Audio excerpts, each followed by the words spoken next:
मोशी कचरा डेपोतील इमारत दुर्घटनेला 56 तासांहून जास्त काळ उलटलाय। मात्र ढिगाऱ्याखाली अडकलेल्या कर्मचाऱ्यांना बाहेर काढण्यात आलेलं नाही आणि त्यामुळे त्यांच्या कुटुंबियांचा बांध फुटताना दिसतोय।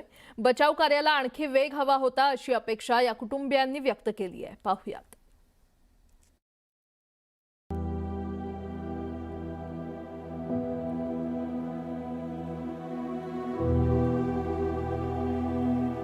आम्ही आमच्या माणसाची वाट बघतोय, कधी आमचा माणूस असा आमच्या समोर दिसेल, आम्ही त्याला मिठीत घेऊ, कधी दिसेल माझे पप्पा आहेत तिथे त्या ठिकाणी पप्पा बसते।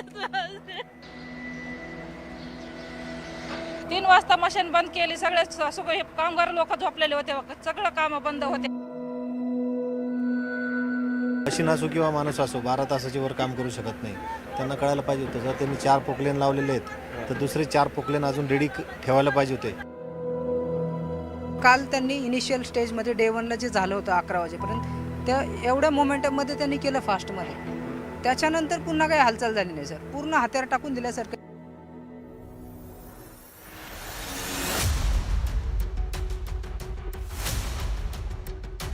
कचऱ्याचा महाकाय डोंगर कोसळून मोशीतील ग्रीन वेस्ट एनर्जी इमारत कोसळून आता 2 दिवस उलटल्यात। मात्र अद्यापही ढिगाऱ्याखालील 8 कर्मचाऱ्यांचा काहीच थांगपत्ता लागलेला नाही। इमारतीच्या गेटजवळ त्यांचे कुटुंबीय, मित्रपरिवार डोळे लावून बसलेत, पण त्यांचा माणूस काही बाहेर येत नाहीये। काल त्यांनी इनिशियल स्टेजमध्ये डे 1ला जे झालं होतं 11 वाजेपर्यंत, त्या एवढ्या मोमेंटममध्ये त्यांनी केलं फास्टमध्ये। त्याच्यानंतर पुन्हा काही हालचाल झाली नाही सर, पूर्ण हात्यार टाकून दिल्यासारखं। एकदम NDRF, तुमचे अग्निशमन दल, आयुक्त सगळेजण येतात, फक्त मीडियावरती बोलतात। फिजिकल वर्क 0 आहे। 2 JCB वरती, एक JCB खाली चालतो, एक JCB वर चालतो। दर 2 तासांनी ती मशीन गरम होते, ते बंद आराम करतात। या ढिगाऱ्याखाली अडकलेल्यांच्या सुटकेसाठी सर्व उपलब्ध यंत्रणा पूर्ण क्षमतेनं राबवण्याची मागणी आता केली जाते।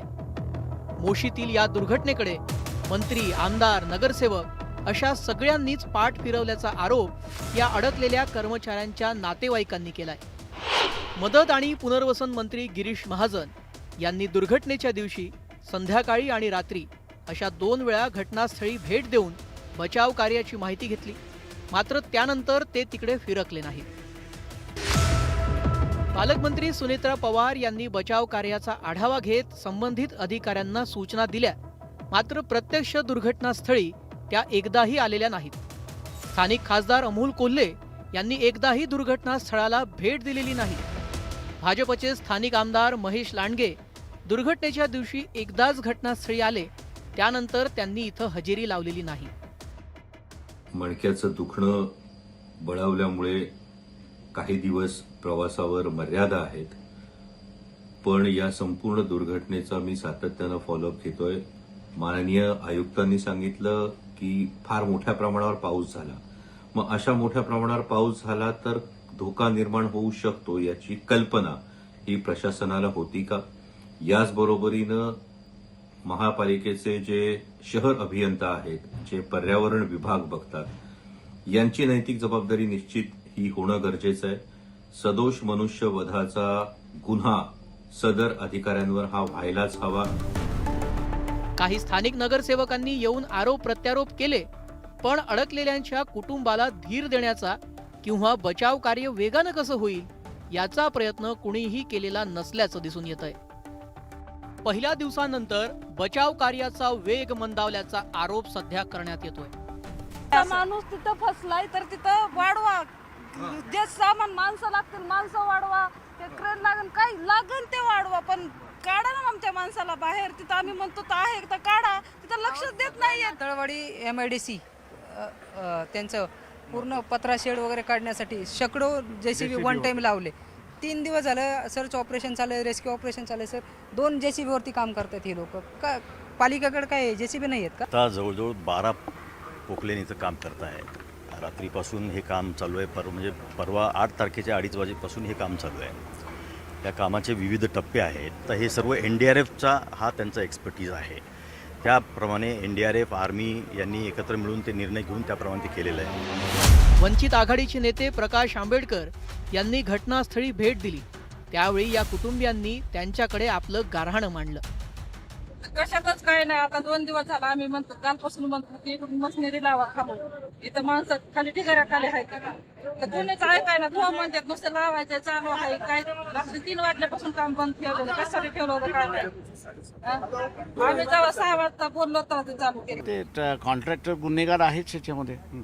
त्या कॉन्ट्रॅक्टरवरती गुन्हे दाखल होणारच. हे बिल्डिंग बांधायला ज्यांनी परवानगी दिली ते त्यांचे महानगरपालिकेचे अधिकारी ती येणार का त्यांनी असं एन्व्हायरमेंटच्या याच्यामध्ये तुम्ही हे जेव्हा ठेवता तेव्हा तुम्हाला तिथे माणसं राहतील अशी व्यवस्था नाही आहे. हे युद्ध पातळीवरती केलं पाहिजे होतं. बायांना आतापर्यंत बॉडीज काढल्या पाहिजे होत्या त्या सगळ्या याच्यामध्ये. इमारतीच्या ढिगाऱ्याखालून गुरुवारी सकाळपर्यंत 9 जणांची सुटका करण्यात आली होती. यात आनंद इंगळे यांचाही समावेश आहे. तब्बल 9 तास ढिगाऱ्याखाली अडकलेल्या इंगळे यांना जिवंत बाहेर पडू शकणार नाही असं वाटलं आणि त्यांनी एक शेवटचा सेल्फी काढून कुटुंबियांना पाठवला होता. पण त्यांची सुखरूप सुटका करण्यात आली. जळगावच्या भावेश वाणीला मात्र सुखरूप बाहेर पडता आलं नाही. ढिगाऱ्याखाली दबल्यानं तसंच ऑक्सिजन न मिळाल्यानं त्यांचा मृत्यू झाला. 8 जुलैला दुपारी 2 वाजल्यापासून NDRF, अग्निशमन दल, लष्कर आणि इतर यंत्रणांकडून अविरत बचाव कार्य सुरू आहे. इमारतीचा ढिगारा हटवून अडकलेल्या कामगारांचा शोध घेण्याचे प्रयत्न सुरू आहेत. पाऊस थांबल्यानंतर आता इमारतीच्या आत शिरून सुरक्षित मार्ग तयार करण्याची मोहीम सुरू करण्यात आली आहे. एरवी उद्घाटन, लोकार्पण अशा सर्व कार्यक्रमांना आवर्जून हजेरी लावून श्रेय लाटणारे लोकप्रतिनिधी आज एवढी मोठी दुर्घटना घडली तरीही इथं फिरकतही नाहीयेत.